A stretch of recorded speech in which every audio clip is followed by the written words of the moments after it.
Lepo pozdravljeni v podcastu Zevo. Danes imam čast gostiti izjemno žensko, še eno Evo in mimogrede, ona je, a veste, kako so včasih rekli za Rebeko Dremelj, da je multipraktik. No, ne vem, kaj bi potem lahko rekli za doktorico Evo Trpin Fortuna. Je specialistka maksilofacialne kirurgije, mati 6 otrok in še marsikaj drugega bo naštela kar sama. Eva, živjo. Ja, živjo. Hvala za povabilo. Dve Evi danes v studiu, veselim se tega pogovora. Namenoma nisem naredila daljši uvod, zato ker se mi zdi najbolj fino za začetek, da se mogoče predstaviš sama in poveš, kdo vse je Eva.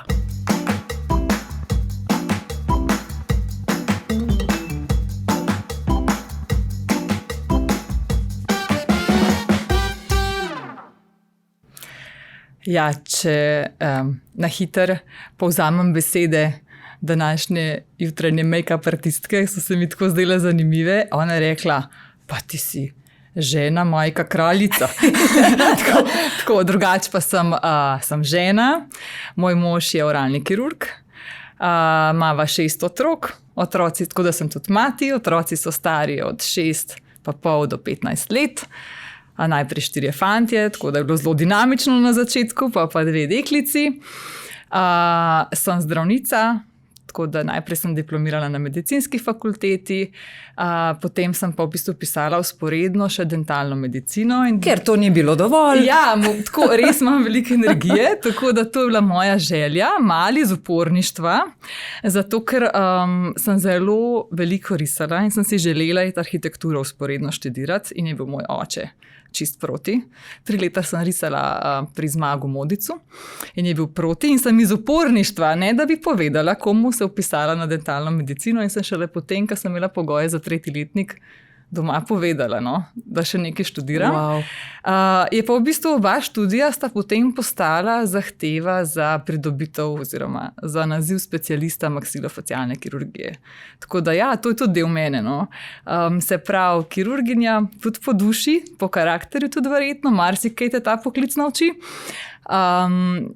In bom rekla, nikoli mi ni bilo žal. Meni se zdi, da sem zbrala eno od najtežjih specializacij, verjetno, najbolj kompleksnih, konec koncev obraz je ves čas izpostavljen, ampak mi ni bilo nikoli žal. No. Tako sem se res našla v tem poklicu in mi ga je bilo škoda v bistvu ne izvajati ob 6 otrocih, da bi kar prekinila. Vse to, za kar sem leta študirala in hodila v šolo. Drugače pa sem tudi umetnica. Jaz opravljam milijon stvari z rokami. Zelo rada šivam, zelo rada pletem, rišem, ustvarjam nakit, vse živo. Wow. Ama tvoj dan več kot 24 ur? Ja, marsikdo me to vpraša. Je pa res, da jih znam zelo racionalno porabiti. No? Tako da se mi zdi, da z več otroki, ki so prihajali, ni bilo manj časa. No? Samo malo več organizacije je bilo treba. Pa greva zdaj kar čist na sam začetek, ker zdaj mislim, da sva več kot dovolj pojasnili vsem, zakaj sem tako zelo vesela, da si moja današnja gostja, zato ker priznam, da ne poznam nobene druge ženske, ki bi tako uspešno lahko karmarila res dobro, kvalitetno in zahtevno kariero. Po drugi strani pa ne imela doma 1 ali 2 otroka, ampak 6 otrok. In zato se res veselim vsega, kar bo tale pogovor danes prinesel, morda tudi kakšen nasvet vsem tistim, ki pravijo, to se pa ne da. Ampak na sam začetek bi šla rada. Prihajaš iz družine zdravnikov ali ne? Ne. V bistvu jaz imam mlajšo sestro, 1,5 leta je mlajša, sva zelo povezani. Moja mama je ekonomistka, oče kemik. Odraščali smo skromno, na vasi. V bistvu od majhnega sem oboževala stvarstvo pa naravo. Veliko smo bili zunaj, tako kot po mojem otroci naših generacij. učili hrošče plavati, pa že tekmovati, ne vem, kopali jame za medvede, da jih bomo jeli, plezali po drevesih. Zbirali paglavce. Ja, tako je bilo moje otroštvo. In v bistvu ta ljubezen do medicine je tako vzporedno rasla. V bistvu od majhnega sem si želela biti najprej mamica. No? To je bila prva želja, tako da sem imela milijon medvedkov in punčk, nobenega fantka, seveda. No? In sem se igrala zdravnike z njimi. In to tako resno, no, da se vem, da sem dajala v brizge šivanke noter, da jih je vsaj malo zbodel, pa da, ko so šli v laboratorij, sem vodo pobarvala za rdečo, da je bila kri. Tako da je bilo zelo, v bistvu samo po sebi pomembno nekako, da me bo v to smer vozilo, se meni zdi, brez enih zgledov, tudi v širšem družinskem krogu nimamo zdravnikov v družini. Je pa res, da sem bila izjemno pridna učenka. Mislim, meni je bilo učenje zabava, z lahkoto sem se učila, z lahkoto sem absorbirala ogromne količine podatkov, tako da potem sem šla na srednjo šolo, naravoslovje mi je zelo ležalo, latinščina tudi, sem bila izjemno dobra. Tako da nekako je bilo zelo logično, no, da pol, ko sem bila celo zlata maturantka, da potem nekako smo se šli upisati srednje šole in sem videla na fakulteti za medicino ta kar znan film, s katerim kar nekaj študentov bodočih odvrnejo. Mene je pa to čisto impresioniralo, ker kri mi je bila tako vedno tako nekako izjemno privlačna. Veličastna, privlačna, pa to delo z rokami, ker sem rekla, da sem od majhnega skozi ustvarjala nekaj. Tako da meni je bilo to čisto logično zaporedje dogodkov. No. Nisem pa v štartu, ko sem se vpisala na medicino, vedela, katero smer bom šla. To pa ne, no, to pa nisem. Se to verjetno pa redko kdo že. Mislim, da ja, tudi lažje prideš čez študij, če v bistvu se sproti izoblikuješ, kot pa da prideš za eno fiksno idejo, hočem biti psihiater. Tako težje, no, se mi zdi. Zdaj govoriš o tem, da si bila zelo pridna učenka, da si se z veseljem učila. Tudi tega lahko rečem, da je vedno manj med mlajšimi, oziroma vsaj tako kot sama opažam, da so res redki primeri, za katere lahko rečemo, da uživajo ob tem, ko se učijo. Si v razredu veljala za malo čudno, za piflarko? Bila sem klasična piflarka. Računalnik je bil moj zdevek. Potem so vsi hoteli zapiske tvoje in podobno. Ja, približno tako, ja. Okay. Kdaj se je pa potem ta del, bom rekla, te pridne učenke obrnil v to dodatno radovednost? Ker vsem si jo pa res potrebovala, ne? Ne, se ta vedoželjnost, mislim, da mi je bila kar položena. No? Tako da to, da želiš se učiti, to, ja, kot ste prej rekla, to ni normalno čistko. Drugače pa, tako kot sem omenila, no, da sem si zelo želela še vzporedno arhitekturo študirati, ker me je ta umetnost pa zelo privlačila. Tako se pravi, fino delo, estetika. Vedno, tako, če pogledam za nazaj, me je življenje kar peljalo v to svojo pot. No. Oče je bil pa proti, zakaj? Oče pa strog bil. On je mi naredil, ko sem se na medicino vpisala, ko sem povedala, da se bom na medicino vpisala, 3-urni monolog. Če se zavedam, da pač to je poklic, ki je res težko združljiv z družinskim življenjem, no, očitno me ni prepričal. Več kot očitno. A mu zdaj kdaj rečeš, no vidiš? Ne. Zdaj pa, medicina, študij. Kdaj so se potem začeli rojevati otroci? V bistvu, najprej sem mogla moža spoznati. Absolutno. Ja, no, to je bilo na specializaciji. To je bilo že na specializaciji. On je bil oralni kirurg. On se je zaljubil vame. Tako da v bistvu to ni bilo glih odobravanje kolektiva, da tako rečem. Ampak on je potem to življenje piflarke čist na glavo obrnil. Tako da verjetno, če ne bi spoznala moža, bi mogoče bila zelo uspešna v svojem poklicu. Tako pa potem, ko so se začeli prihajati na svet otroci, mora ženska, hočeš, nočeš, malo se stopiti. To je težko za nekoga, ki je zelo perfekcionist, ki je zelo ambiciozen, ki ima visoko postavljene cilje, kar v bistvu sem jih celo življenje imela.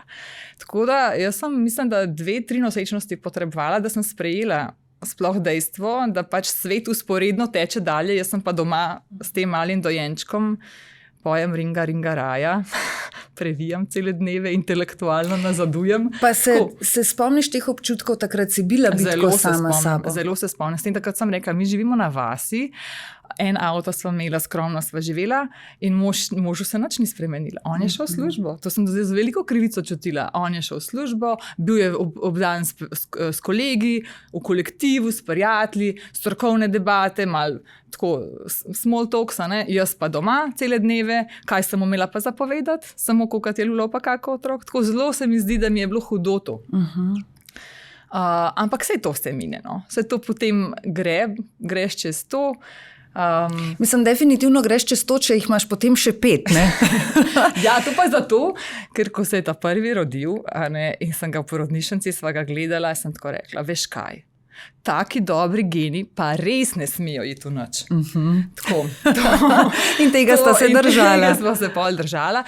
Res pa je, da je tako, da se je postopno to. To nisi naenkrat. To ni tako, da bi ti skočila naenkrat v moje čevlje z 6 njimi, ki je čisti kaos. Vse si postopno. Pa je bilo vseh 6 otrok načrtovanih v smislu, čas je še za enega. Ja, noben ni bil tako direktno načrtovan, sedaj ga gremo pa narediti. Ampak ja, prihajali so spontano, z veseljem sem jih sprejela. Kdaj vmes, recimo, ko jih je že bilo 6, si pa rekla, zdaj bi pa jaz rada tudi malo sebe nazaj. Zdaj pa jaz mogoče jaz nisem nikoli imela občutka, da nimam sebe. Aha. Ne. Kaj pa ta karierni del? Ja, karierni del je pa pač dejstvo, da z vsemi leti porodniške nisi v stroki noter. Ni problem toliko, to sem jaz dojemala, no. Ni mi bil nikoli tak velik problem pridobiti znanje.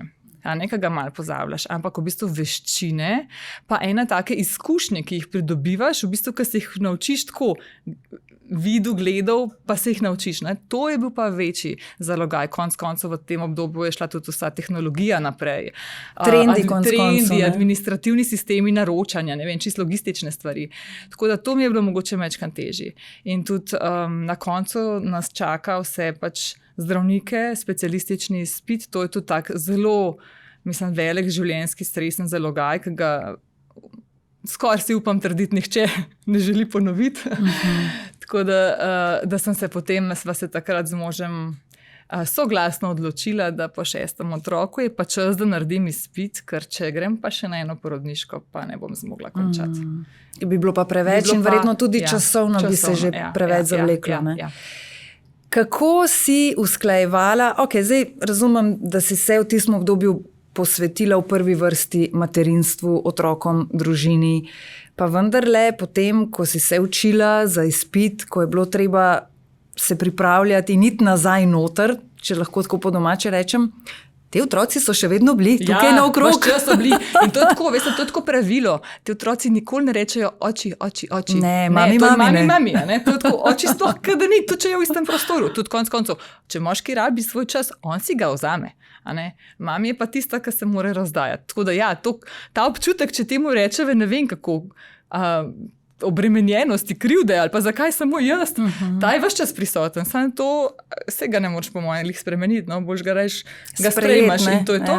Drugače pa, ko sem prišla po zadnji porodniški nazaj v službo, vem, da sem krožila torakalno kirurgijo, to je tako kar tako področje, ker nam ni lih domače, no, se pravi prsni koš, obdana z mladimi specializanti, polnimi znanja. Jaz sem samo rekla, moj bog, spomnim se trenutka, ko sem ta prvi teden šla v lekarno in rekla farmacevtki, zdaj pa takole, resno težavo imava. Zdaj mi dajte pa vse, kar imate za spomin, vse prehranske dodatke, ker tole je katastrofa ratala, ne? Tako da smo se malo smejali. Ampak v COVID-nem času sem v bistvu imela učenje, no? Kar pomeni, otroci so se šolali doma. Veste, majhni otroci, nepredvideno vedno en zboli. Tako da to je bilo res težko obdobje. In v bistvu sem ga zelo mogla načrtovati. Povprečno se kolegi učijo za ta izpit, ne vem, pol leta ali pa 4 do 6 mesecev. Jaz sem v bistvu si dala v plan 1 leto, kar pomeni po službi, popoldne otroci zvečer spat ob 8, pol 9, do polnoči 1, učiti intenzivno, ob 5 zjutraj ostati. Tako je pač izgledalo 1 leto.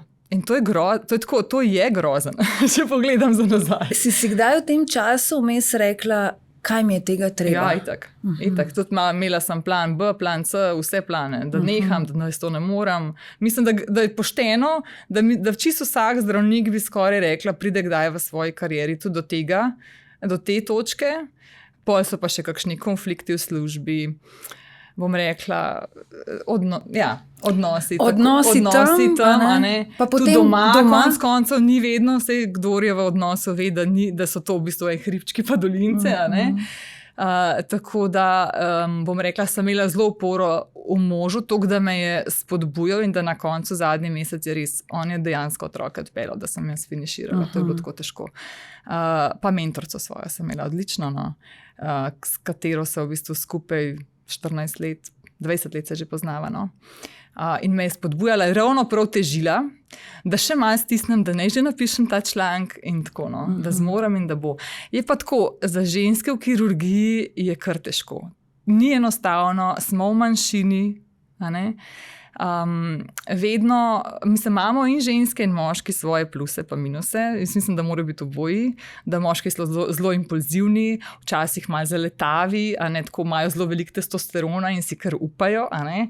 Ženske smo pa malo bolj premišljene, vsako stvar 5-krat preštudiramo, bolj natančne, malo bolj počasne mogoče, kar je tudi dobro v kakšnih primerih. Ja. Si kdaj občutila to razliko glede spolov, v smislu, da si bila v očeh kakšnega kolega manj vredna, manj sposobna? Mislim, jaz sem se sama sebi zdela vedno zelo sposobna, no, tako moram povedati, da če se to samozavestno sliši, ampak ja, je res. Tudi, bom rekla, največje trn v peti je bilo, ko sem pač po 5. porodniški šla na 6-urni delovnik, kar je v bistvu pravica, ki ti pripada. Šla sem zato, ker je mož zelo velik delov in nekdo je mogel otroke razvoziti in pobrati. Potem iz šole, iz vrtca. In ja, je bilo kar višje odločbe, da mogoče se mi pa kar prekine specializacija.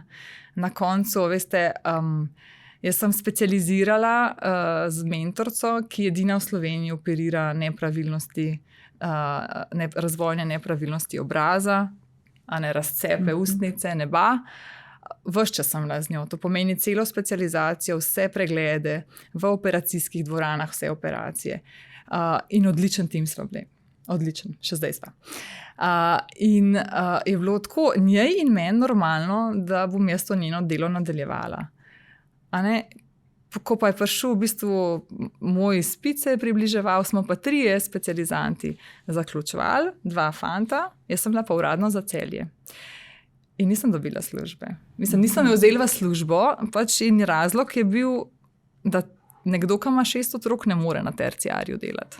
Kljub temu, da bolniške jih nisem imela, to je moja mama vskočila. Tako da mogoče, ja, težko je za ženske, ni vedno enostavno, tako da tudi jaz razumem, da kolegice se bojijo ali pa zelo premislijo, kdaj ne bi imele otroke, ampak za zdravnice nikoli ni primeren čas.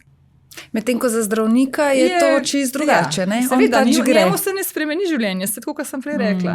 Tako da mislim, da tukaj, če toliko pogumam, no, da pač eno tako geslo, ki mene kar vodi naprej, je vse se da, če se hoče, res se da, je pač treba kar veliko truda, odrekanja, potrpljenja, kar mogoče zdajšnje generacije, tako kot smo že prej začele, so manj vajene tega. Tako da je vse bolj instant, vse takoj na hiter užitek, brez enega truda. Pa tudi vse skupaj ima malo manjšo težo pa vrednost. Točno to, pa brez tega, da je treba kdaj tudi malo potrpeti, zato da pol pride spet lepo, ne? Ja. Zdaj omenila si, da je mama večkrat vskočila takrat, ko je bilo potrebno, verjetno ja, sploh v kakšnih bolniških in tako. Pa si imela kdaj vsem ta občutek, veš, kako so otroci, ko zbolijo, takrat smo mame, se mi zdi, da res boginje za njih in takrat je samo mamin objem tisti, ki zna dovolj dobro potolažiti. Si imela kdaj ta občutek krivde v smislu, joj, puščam ga doma. Ne, se sem pustila doma, če je bilo predvidljivo stabilen. Recimo z visoko vročino 40, to ne bi. Tako da, ja, zavedanje, da stari starši niso zdravniki in da... ampak bom rekla, tisti trenutek, bila sem brezskrbna v tem smislu, da če se je to čez noč zgodilo, sem lahko poklicala mami, prosim, a lahko. Tako da pa nimaš nekoga tako na blizu, da počuva, se mi zdi, je težko. Kaj pa ostala hišna opravila in hiša kot isan čista in tako naprej, koliko ti je to poznano pri 6 otrocih? Ja, zelo poznano. Ne, drugače. Mi nimamo nobene varuške, nobene čistilke. Jaz mislim, moja najna filozofija je bila taka, da naj sami vzdržujejo red otroci, tudi mi dva pomagava vedno. Ampak če bi ena gospa prihajala pospravljati enkrat na teden, mislim, da nobene bi pospravila, ker se bo ona. Ne? Vključno z vama, verjetno. Verjetno tudi, čeprav veste, moj mož zelo, zelo rad, njegov strasten hobi je zbiranje znamk in tam je vse tako popredalčkano. Tako da mi doma imamo kar precej popredalčkano, pa kar red. Ponavadi je sobota dan za pospravljanje, vsi otroci delujejo od majčkega naprej, tako da nekako nimajo druge izbire sploh, no, tako bom rekla. Je pa res, da več, ko je otrok, večja, ko je družina, mislim, da najhujši udarec za mamo je perilo, no. To so pa kupi perila postajajo. Večkrat si rečemo, vse možne robote so že, a ne, iznajdali od sesalcev, zdaj, ki sami hodijo naokrog, ampak kdaj bo kakšen tak, ki bo vse zložil in slikal in dolgo maro. Jaz norim, jaz kar obolevam včasih, in sem gotovila, da otroci raje vržajo umazano perilo, kot da bi pospravili ali pa zložili. In potem tudi razlagam, kokrat moram jaz eno njegovo nogavico prijeti v roke, preden on spet dobi nazaj v predal. Tako da imamo še veliko manevra za izboljšanje, ampak, a veste, jaz se bom postarala, osivela bom, zgubana bom, ampak žene bojo pa vesele, ker jih bojo dobile moje fante. To je res. Zdaj pa moram tole izkoristiti, ne. Postarala se bom, siva bom, gubasta bom. Kako gre to zdaj tako skupaj, gubasta bom, če pa si prva v vrsti, ki bi mogla reči, ne bom gubasta, ko bom stara? Ne, to sploh ni moj, bom rekla, lepotni ideal. No.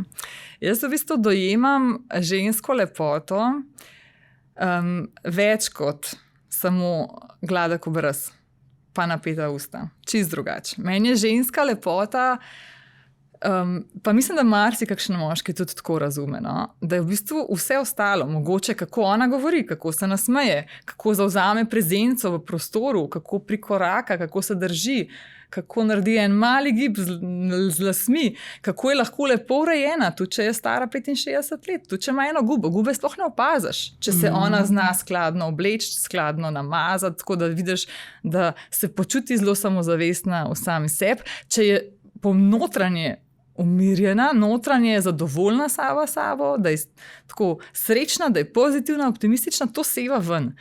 Tako jaz vidim žensko lepoto. Tako da jaz mislim, da ti noben botoks ne bo pomagal, da všlepša, če nisi noter v sebi poštimana, no, tako da rečem. Lepa in stabilna. Izpolnjena, stabilna, zadovoljna na več področjih, srečna.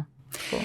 Zdaj priznam, da ko sva se pogovarjali, da se bova dobili na tem pogovoru, ne, sem prav razmišljala, kaj je tisto glavno sporočilo, ki bi ga želela z današnjim pogovorom dati vsem, ki bojo to poslušali in gledali, in v bistvu sem se konstantno vrtela okrog ravno tega, kar si zdaj povedala sama, oziroma da smo morda res v nekem obdobju, kjer se morda zdaj že ta trend preumetnih obrazov malce oddaljuje. Se mi zdi, da je mal manjši poudarek, tako kot je bilo mogoče še 2 leti nazaj, ta Instagram lepota, vse gladke, vse s polnimi usti, pa na konec koncev že skoraj da vse enake. Ja, čist pravilno opažanje bi tudi jaz rekla. Jaz mislim, da grejo v bistvu, da grejo trendi, zdaj kdo jih vodi, verjetno je to globalno, a ne?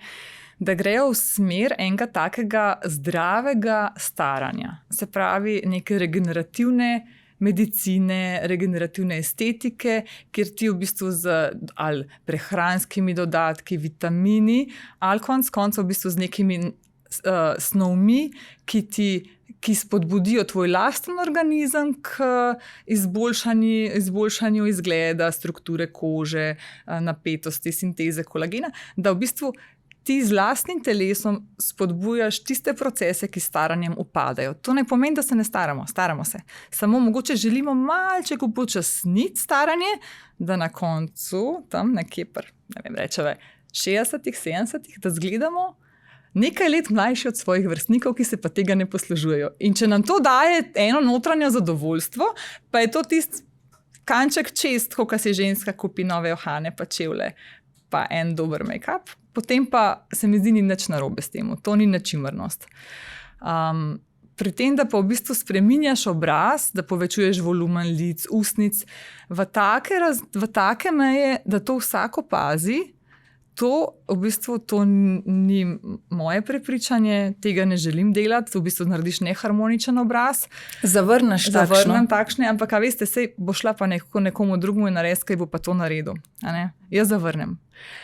Doskrat tudi svetujem, ampak z dostopnostjo v bistvu informacij pridejo doskrat stranke že s fiksno idejo, kaj želijo. Tako da tukaj... Kar je pa tudi morda lahko mal dvorezen meč, se upravičujem, ker te prekinjam, ampak ravno zato, če recimo takšna punca pride in probaš morda svetovati na drugačen način, ona pa pride z neko fiksno idejo, ki jo ti potem zavrneš, se mi zdi, da tukaj je včasih malo bojazni, da potem takšna punca poišče morda v kakšnih črni trg. Tako, kakšnih sobicah, pri kakšnih kozmetičarkah in tako naprej. Kar pa je tudi, dajva reči, današnja rdeča zastavica, res ne počnite tega, ker so lahko hude posledice. Ja, hudi zapleti. Naj to izvaja strokovnjak na tem področju, zdravnik.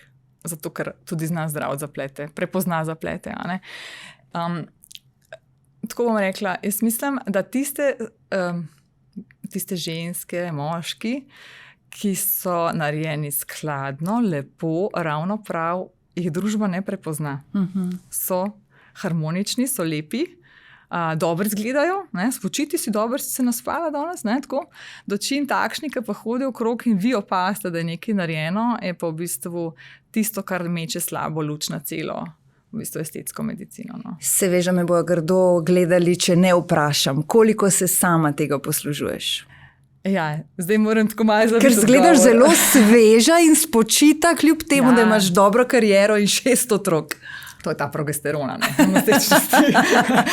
ne, drugače, seveda se že zaradi službenih potreb kakšne stvari tudi preizkusim na sebi. Resnično nekako, tako kot sem že izpostavila moj uvid, moje videnje te medicine, nekaj, kar bi težko naredim svojim pacientom, nekaj, kar jaz ne verjamem, česar ne bi naredila tudi sebi. Tako da uporabljam botulin, če vas zanima, pač to je mišični paralizator za glajenje gubic po čelu, okrog oči, med obrvmi. Če tega v bistvu uporabljaš v malih količinah, ravno prav, verjetno marsikdo niti ne opazi. Potem uporabljam tudi sredstva za vlaženje kože, ki se jih ne izvaja kozmetično, ampak se v bistvu jih inicira. To v bistvu so snovi, ki so naravno prisotne v telesu, samo se jih tukaj dodajo v večjih količinah, ker z leti izgubljamo vlago. Potem pa uporabljam tudi v bistvu različne stvari za stimulacijo kolagena. Zdaj, glede na to, da si omenila te zadeve, ki jih uporabljaš, pa morda bom zdaj tako izhajala iz, recimo, da totalno nevedne Eve, to pomeni, da vse te stvari, ki si jih omenila, ni, da greš lahko enkrat na 5 let. To je verjetno, ko enkrat s tem začneš ali pa ko se za to odločiš, je to nekaj kot, ko gremo recimo na nohte, samo da je majčkeno manj časa vmes. Oziroma več časa vmes, pardon. Ja, vsi te posegi so lahko enkratni. In kadarkoli lahko prekineš. Tukaj ni noben mus, da je to pa treba. Da ne bo kdo tako mislil. Da ne bo to tako narobe razumel. Ampak jaz dostikrat tako nekako svetujem. da če začneš delovati v smislu, da bi preprečeval prehitro staranje, potem je treba to delati redno. Tako kot če bi nevedna Eva pač želela imeti sklesano telo Tine Turner pri 65. Ni dovolj, da greš enkrat na Šmarno goro. Pač ni. Tako da zaradi tega je pač ta kontinuiteta. In tudi na z večjimi, bom rekla, stvarmi napadati. Ne samo ena stvar. Malo tukaj, malo tam, malo tam, malo tam. Tako da se v bistvu, ker se vse stvari združujejo. Vsaka majčkano prispeva. Nimamo čarobne palčke, da pomahamo, pa ste kot nova. Ne? To je nož, to je kirurg, skalpel, nož. In bom pa rekla, se tudi ženske odločajo, je tudi porast lepotnih operacij, je pa dejstvo, da je naš trend življenja trenutno težko si prvošmo 1 mesec okrevanja, ne biti v službi. Tako časovnica ta je precej težja po kirurških posegih. Gledala sem slike, kako dejansko ženske takoj po posegu izgledajo, govorim torej o kirurškem posegu, torej o tem, da ti dejansko, jaz temu rečem, kar nategnejo obraz. 1 mesec je verjetno okrevanje v primeru, ko je vse tako, kot mora biti in ko ženska res počiva in tako si mislim, da je verjetno to lahko tudi dlje kot 1 mesec vse skupaj. Ampak tako, včasih se vprašam, pa me zanima tvoje mnenje, vejo ženske, da bo to dolgo časa, da pridejo k sebi, vejo, da ne bo to rezultat iz danes na jutri, da bo treba počakati, da bo treba to tudi drago plačati konec koncev in posledično, da gre lahko morda tudi kaj narobe. Se ti zdi, da je v takšni posameznici, zdaj bom kar šla na ženske, ta želja po tem mladostnem videzu tako večja od tega, kar sem naštela, da rečem, ne, grem čez vse to. Ali pa recimo konec koncu prsa, sej zelo podobno. No, zdaj, če se opredelim za, tako kot ste rekli, za obraz, bom rekla, dolžnost kirurga, operaterja, je, da vse to zelo pojasni. In tudi on mora psihološko kar dobro prebrati pacienta, ker pacienti z nerealnimi željami v bistvu so kontraindikacija za poseg. Se pravi, da ne greš operirati nekoga, ki ima nerealna pričakovanja, ki ne ve, kaj ga čaka, ki tega ne razume. Tako da vsak podpiše soglasje za operativni poseg, kar pomeni, da je to prebral in da se s tem strinja, da ve, kakšno je okrevanje, kakšni so možni zapleti, kaj se vse lahko poškoduje. Zdaj, kakšen je pa psihološki profil teh, če sem prav razumela, teh gospa, ki se odločajo za takšne posege, konkretno, ko govoriva o facelift, kirurškem posegu, se pravi, da se napne kožo spodnjih 2/3 obraza, mogoče tudi vrat. To so ponavadi primerne ženske tam po 50. letu, ne kadilke. Niso vse, bom rekla, tako, kad si jih mogoče mi predstavljamo, da so to take nečimrne ženske, ki samo sebe gledajo. Ne, ene so mogoče, bom rekla, je to skoraj njihova uniforma, da so skozi javno izpostavljanje, da morajo več čas, da okolica pritiska tudi, da morajo dobro izgledati. Ene so tako, da v bistvu se tako neugodno staramo, ker tudi genetski faktor je nekaj način življenja, da se tako neugodno starajo, pa imajo takšne v bistvu obrazne poteze že v osnovi, da zelo malo lahko pripomoremo z rednimi neinvazivnimi postopki, da bi vzdrževali izgled. In ko pridejo do ene točke in si reče, jaz se pač počutim mlajša oseb, jaz se grem pa na kirurški poseg. Niso vse, da so to ene kaprice žensk. Je pa dostkrat tako, da ko pa žensko začne ena stvar motiti, potem jo motijo pa še prsa, pa motijo še trebuh, pa tudi nos bi si dala popraviti. Je pa dostkrat potem, da se te ženske, ki so pa že bile operirane, poslužujejo tudi drugih posegov. Večkrat. Zdaj, a je to... Ja, ne moramo reči, da je prav ali ne, ker to je konec koncev odločitev vsake posameznice. Ja, tako. Ja, ne bova šle naprej, tako, ker nima smisla. Eva, zanimivo se mi zdi, kako recimo ženske, ne vem, mogoče do 35. leta ali pa ne, mogoče do 40. ne, so kakšne, bom tudi sebe dala v ta koš, ne, lepotni popravki, ne, to pa res ne, pa se to pa ne rabimo, staranje je pa res nekaj naravnega in tako naprej. Potem se pa morda kasneje, ne vem, pri 50 ali še kasneje, pa zgodi kar en kliker, ko pa rečemo, joj, mogoče pa res bi kaj. Tega je verjetno tudi veliko, ne? Ja, sploh tako perimenopauzalno, po 40. letu in mislim, da je to tako ravno zaradi tega neobsojajoče. Ne smemo jih obsojati, ker medvi ne veva, Eva, kako se bomo počutili čez 10 let. Ali bova zadovoljna v svoji podobi, ali mogoče bi pa potrebovali kakšno mali popravek, malo spremembo. Ampak če ta želja izhaja iz v bistvu človeka samega, je to za moje pojme ena sprejemljiva stvar. Če pa to dela, se popravlja, se spreminja pod pritiski okolice, pod pritiski, ne vem, moža, da ohrani zakonsko zvezo, to pa se mi zdi v bistvu problema, ne. In zato, tako kot sva že omenili, ne, vsaka ve za sebe, ampak marsikakšno stvar pa lahko verjetno naredimo že prej, zato da poskrbimo za svojo lepo kožo na obrazu in zato, da smo morda videti nekoliko mladostnejše. Kere so tiste stvari, za katere bi jih zdaj recimo izpostavila, da lahko ženska že sama naredi? Ne kaditi. Prva stvar, ne alkohola, druga stvar. Potem pa mislim, da dovolj piti. Obvezno od februarja 50 faktor na obraz. Popila, ja. 50 faktor na obraz, zaščita. Mislim, da to je že kar zelo veliko. Na to zaščito prevečkrat pozabimo, ne? Ja. To mora biti praktično, če rečemo, od februarja do oktobra, recimo. Ja, zato ker marsikakšna pa reče, meni je pa tako fajn, ker pa sem pa malo bolj rjava, pa ne. Ne, 50 faktor se mora na 2 uri mazati. Tako da tudi jaz se premalokrat namažem na morju, ampak ja, vsaj parkrat čez dan. Torej ne velja tisto pravilo, zjutraj se namažemo in potem smo v redu, ne? Ne. Na 2 uri. Eva, zdaj pa greva stran majčkano od tega kariernega dela in od vsega, kar sva omenili. Misijon me zanima. Ja. Kako je do tega prišlo, zakaj in kako potem si ponovila pravzaprav pot na Madagaskar, ne, z družino? Ja, zdaj moram malo razložiti ozadje. Absolutno. Da študenti medicine imamo ta privilegij, da tako rečem, da v 5. letniku medicine lahko obiskujemo izbirni predmet tropska medicina. Ne?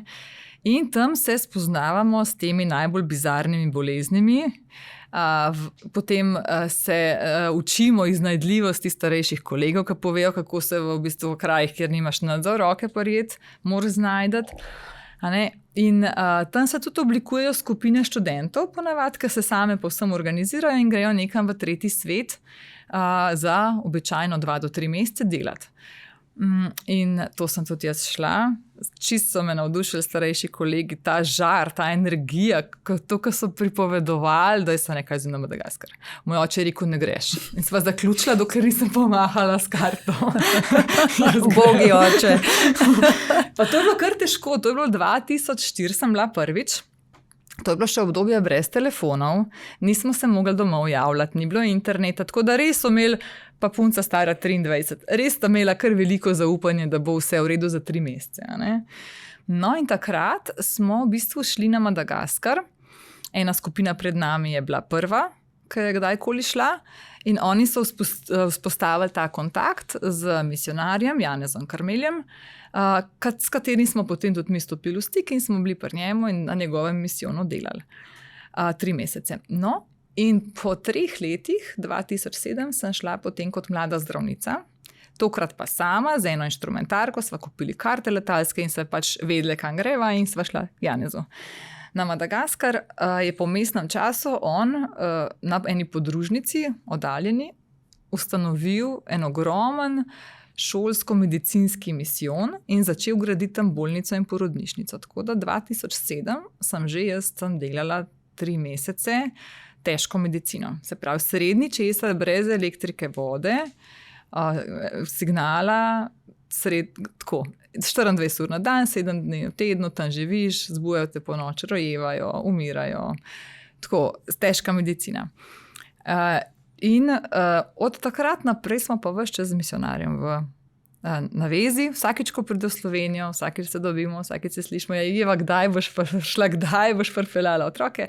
No, in je bilo tako pravilo, da naj bo ta najmlajši pa 5 let star, zato da je ven iz plenic, da se ne plazi več. In no, tako se je pa poklopilo po letos, oziroma lansko leto, da je bila najmlajša stara 5 let, da je misionar rekel, jo boste mogli pa kar hitro, ker ne vem, koliko časa bom še klele, a ne. No in potem sva se odločila. Otrokom povedala, so bili navdušeni, so skrivali to novico še 3 tedne in ko smo to potem doma predstavili, so vsi mislili, da čakamo še enega dojenčka.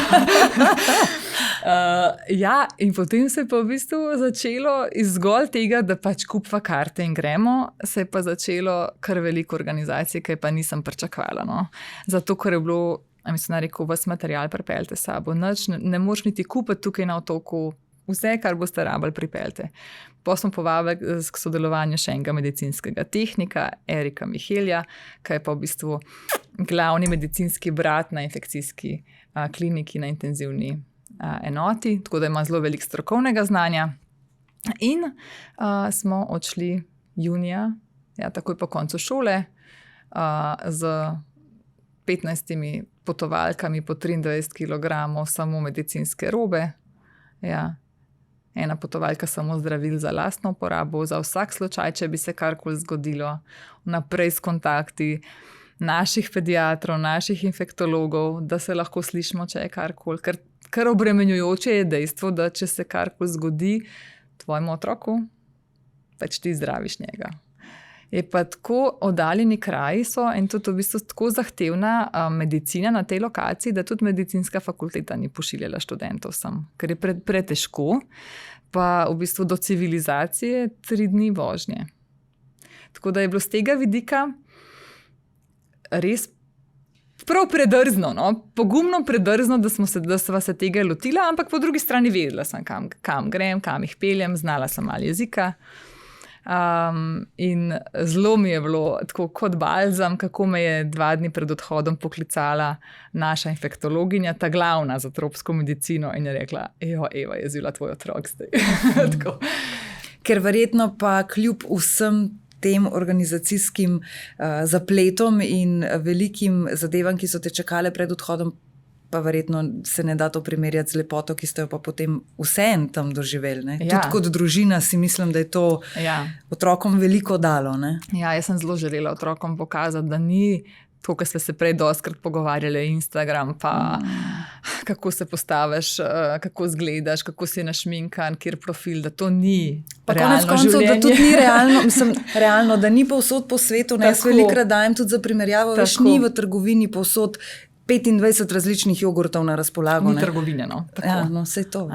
Tako da otroke sem malo pripravila, vedeli so, kam grejo. Mene so v bistvu toliko pozitivno presenetili. Vse so skromni, že tako. Če jih je 6, pa si morajo znati deliti, pa se skregajo zaradi kakšnih stvari, potem morajo kdaj potrpeti, se to je vse paše v veliko družino. Ampak so bili izjemno nezahtevni. Se pravi, mi smo neudobni. Koliko časa ste bili? 2 meseca. Aha. Mi smo neudobno spali. Tako, zelo neudobno. Jedel vsak dan neslan riž. Tako, mogoče zdajšnjim otrokom, najstnikom to predlagati, ne vem, no. Nobenih sladkarij ne moreš kupiti, ni čokoladic, ni prigrizkov, pač čakaš, da bo spet riž. Ni mesa. Mesa je zelo malo, zato ker je treba, ne vem, zgubiti enega piščanca, če hočeš, da ješ, ne. In so bili lačni vmes? Ne, se je bil riž. Aha. Riž smo pa imeli. Je bil riž, okay. Se pravi dejansko, ko si lačen, ješ riž. Ja, riž pa banane, recimo, so tudi bile. Ampak tako, zelo so se uživeli. Oni so v bistvu šli v kraj, kjer so prvič videli bele otroke. Ni bilo še belih otročkov tam nikoli. Takoj so se spoprijateljili. To je vidiš, da v bistvu žoga, gumitvist, balinčki, frnikole. Univerzalno. Malgaške besede so kar absorbirali. Tako da mislim, da so ta prva stvar vrgli krokse dol in bili bosi, tako kot oni, v 2 majicah. Se nismo imeli dosti več sabo, 2 hlače pa 4 majice. Prali smo sami na roke, to so otroci delali. In tega nisem niti povedala. Da sem jih mačkaj izzivala, preden smo šli, kako bojo se oni vključili v to naše delo, ker mi nismo šli na počitnice, mi smo šli delati. Da ne malo razmislijo, kako bojo, kaj če jo oni doprinesi zdraven. Sva jih pa že naprej, vse 4 fante, ki so bili stari od 9 do takrat 14 let, no, rekla, da midva z možem oba potrebujeva asistenco. V ustih ne moreš delati, ne, da ti nekdo pomaga, nekaj da odmika lice, da se slino, kri, nekaj. Pač. Otroci že doma vsi poznajo kirurške inštrumente, pomagajo nama pripravljati, ker mi da so privat, kar pomeni, da moraš doma potem pripraviti za naslednji dan, spakirati inštrumente, jih sterilizirati, to vse otroci znajo delati. Tukaj so pa zdaj še v praksi, v bistvu se učili in ni bilo nobenega pritoževanja. En je pomagal njemu, en je pomagal meni. Popoldne so se zamenjali. Če je bilo zelo velika gužva, smo delali vsi. Ta starejša 2 sta prevzela razdeljevanje očal. Tako da sem kontaktirala eno kolegico, oftalmologinjo, če lahko jih nauči en tak šnel kurs predpisovanja očal v izrednih razmerah, ker če ne si bojo malgaši izbirali tiste, ki lep izgledajo, ki so lepša. Tako da sta to prevzela ta starejša 2. No, sta se naučila in ona 2 razdelila 100 očal. Tako da je bilo zelo, se mi zdi, presenetili so me čisto pozitivno. Resno so spoznali najino delo, konc koncev tudi. Starejši sin na vsak način hoče biti pilot helikopterja že 8 let, po mojem. Zdaj pa komentiral, tako dober je rekel, zdaj imam pa težjo izbiro. Aha, zdaj pa ne ve. Zdaj pa je že majčkano težji. Tako da mislim, da so se naučili tudi, bom rekla, ves čas so spremljali te pogovore, tudi te stiske, ki sem jih jaz konc koncev bila, če nisem znala komu pomagati, kaj čemo narešček, a čemo tja pelati, a čemo to infuzijo stočiti, kaj če je bo kdo, ta bo sigurno umrl. Tem so bili ves čas v bistvu v tem ozvočenju. Kako pa so se res s temi stvarmi spopadali? Konec koncev življenje, smrt? Ja, tam je to vse zelo naravno, veste. Pač smrtnost otrok je 20-30krat višja kot pri nas. No. Tako da je to del življenja. Se mi zdi tak mogoče bolj realen, kot ga mi doživljamo. Je pa res, da tudi oni žalujejo. To ni, da jih to ne prizadene. Ne? Wow, ko vse to poslušam, si rečem, a to zdaj komentirava kakšen film, ki sva ga včeraj pogledali, ampak ne, gre za res vašo življenjsko zgodbo, da jeva reči. Boste to ponovili? Se vračate? Ja, v bistvu že načrtujemo. Sem vedela. Ja, letos, to bom pa izpostavila, no? Letos Pedro Opeka, on je najbolj znan slovenski misionar, ki deluje v glavnem mestu, praznuje Zlato mašo, to pomeni 50 let, kar je duhovnik, in to je tako zelo velik dogodek, tako kot zlata poroka pri 2, ki sta poročena. In se nekako čutim, da bi skoraj mogla biti jaz tudi na tem dogodku, to je konec septembra praznuje, in bo obiskal prav tudi ta najbolj oddaljen misijon, kjer smo mi delovali, tako da se resno pogovarjamo, da mogoče grem pa tokrat sama z ekipo parih zdravstvenih delavcev za kakšen dober mesec. Ima moževo dovoljenje. Tako da to načrtujem z družino, smo pa obljubili vsem, da raha cara šalama, da beši mama be, raha isika cara šalama, da mi verna in ruši telotavna. Tako približno smo povedali, da če bo sta babi pa dedi zdrava in če bomo mi zdravi, pa raha anđa manča mahaj cara, pa če bo Bog dober dal, da potem se pa vrnemo čez 2 do 3 leta. No. Bi lahko rekla, da res že dobro govoriš? Nisem imela izbire, to je bil pa najtežji del v bistvu celega dela. Takole se mogoče zelo enostavno sliši, ampak ne, v bistvu... se ne, ker sem najprej razmišljala, prav je, da te ne razumem. Sploh v bistvu nisem povedala, kaj je bilo tako posebnega pri tem delu, da ko smo mi prišli, je ena zdravnica, ki pa dela na tem centru, to je območje, ki pokriva 100x100 kilometrov. To je 1/3 Slovenije. Ljudje peš hodijo do te bolnice po več dni. In ta ena zdravnica je šla na dopust, se ji prvošam, ampak pobrala je še pa osebja zraven in smo ostali v bistvu sami v porodnišnici, bolnici, z zelo hudimi primeri. Tako da delo je bilo zahtevno, prevajalca pa ni bilo. Tako da v bistvu vse, kar imaš, s čimer se lahko sporazumevaš, je zgolj anamneza, pa status. In ta anamneza, ta pogovor je vse v malgaščini. Tako da to pa so bili izzivi. Ampak ja, slovar, knjige, prevajalniki, vse živo. Da smo se potem, ne da bi se tako zelo grebali očit, smo se mogli naučiti malgaško, da smo lahko komunicirali s pacienti. Ja. Wow, to si morda res Ja. večina sploh ne more predstavljati. Ne, No? Da v ne. bistvu imaš pred sabo nekoga, ko se gre za življenje ali smrt, Ja. in ga popolnoma nič ne razumeš, Ja. logično. Ja. Hkrati si V bistvu pa... si gledal, kam on kaže, kaj ga vse boli, kje kašlja, se osnovne stvari si znal vprašati. Res težko, no, kar težko. Hkrati pa tako neverjetno zaupanje tudi ljudi, da ti zaupajo. Ravno to sem hotela izpostaviti. Jaz mislim, da so oni to res čutili, da mi smo tam tako se razdajali vse čas.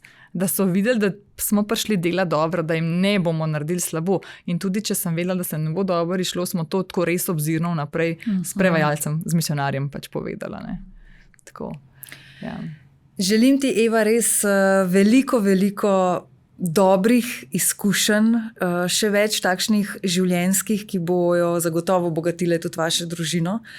Želim si pa tudi, da bi o tebi še večkrat kje lahko brali, slišali in da širiš to svojo nenormalno lepo energijo, ki jo imaš v sebi naprej. Tudi zato, da morda ozaveščamo mlade punce, pa predvsem, da si marsikakšna lahko reče, če je Eva to zmogla, lahko tudi jaz. Vem, da boš po današnjem pogovoru lahko marsikomu vzor. Jaz priznam, da sem zdaj le po koncu tega pogovora, glede na to, da imam eno hčerko, si rekla, no, sej ni tako hudo, kot kdaj mislim, da je. A ne? Ja, se boste name spomnila, pa če meni gre, gre tudi vam. Sej ne rečem, da je vse vedno najlepše. Tudi nam kdaj kaj ne gre. A veste, ko sem že mislila, da res vse obvladam, pa se je pa najstništvo začelo, a ne, recimo, a ne, pa so novi izzivi. Ampak se mi zdi z eno tako zdravo pametjo, pa tako notranjo pozitivno naravnanostjo, z mladim duhom, da rečem tako, ne, ker telo se stara, duh pa ostaja mlad, pa energičen, da se da življenje zelo lepo narediti. Vem, da si zelo obremenjena in da so tvoji urniki zelo, zelo polni, ampak tako kot sem rekla, zdi se mi, da bi bila večina, ki to posluša, vesela, če te kdaj lahko vidimo tudi na kakšnem odru, kjer bi morda predavala to svojo življenjsko filozofijo, ki je mene danes osupnila. Hvala. Hvala za povabilo.